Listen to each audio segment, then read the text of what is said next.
As of midnight, President Trump's tariff plan is now in effect, but not without some last-minute changes and some possible additions. Joining us now is NBC's Jay Gray in Washington, D.C. And Jay, good morning to you, first of all. How solid is this policy right now, or is it still shifting depending on the countries and the companies' response?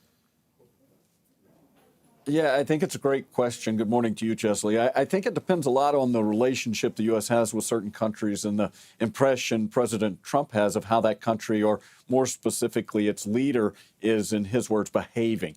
India, an example of that. Hours before the tariffs took effect, the president announced he was doubling the country's tariff from 25% to 50% as a punishment for supporting what he calls the Russian war machine by buying oil and gas from Russia. So that's one example. Of course, the full ramifications of the president's new tariff strategy are going to take some time to figure out. The average duty on goods coming into the U.S. right now, 17%.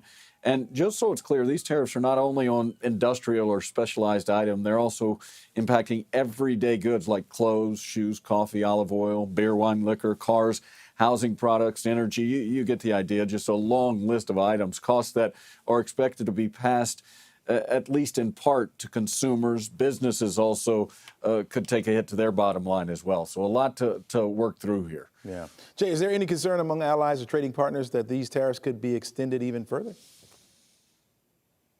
Oh, I think without question, Chesley, President Trump insists that this is a necessary readjustment of the global economic order. Still, I think consumers, along with both large and small businesses, bracing for a potentially heavy impact. And speaking from the Oval Office just yesterday with Apple CEO Tim Cook, the president announced a new tariff, 100% tariff on microchips and semiconductors, with one caveat: that tariff will be waived for American companies like Apple committing to investing in U.S. manufacturing. When that tech tariff will take effect and the threshold for that waiver not immediately clear.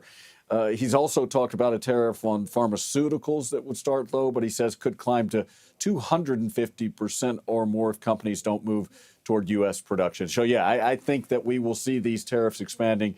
And again, I think a lot of it dependent on the current atmosphere with certain companies and certain leaders. Yeah. You know, today is the eve of the White House ultimatum to the Kremlin demanding a ceasefire to Russia's war in Ukraine. And now we're hearing that there could be soon a face-to-face for a summit with Vladimir Putin and Ukraine's President Zelensky. Yeah, it's amazing how quickly this is moving along. Steve Witkoff, the special envoy for the president, met with Vladimir Putin yesterday. The president said it was a beneficial meeting, that things were moving along well. He also warned that it's a tenuous situation. Then overnight, officials at the Kremlin announcing the U.S. and Russia have agreed in principle to a bilateral meeting between President Putin and President Trump, also noting that they've found a location, though they didn't reveal that.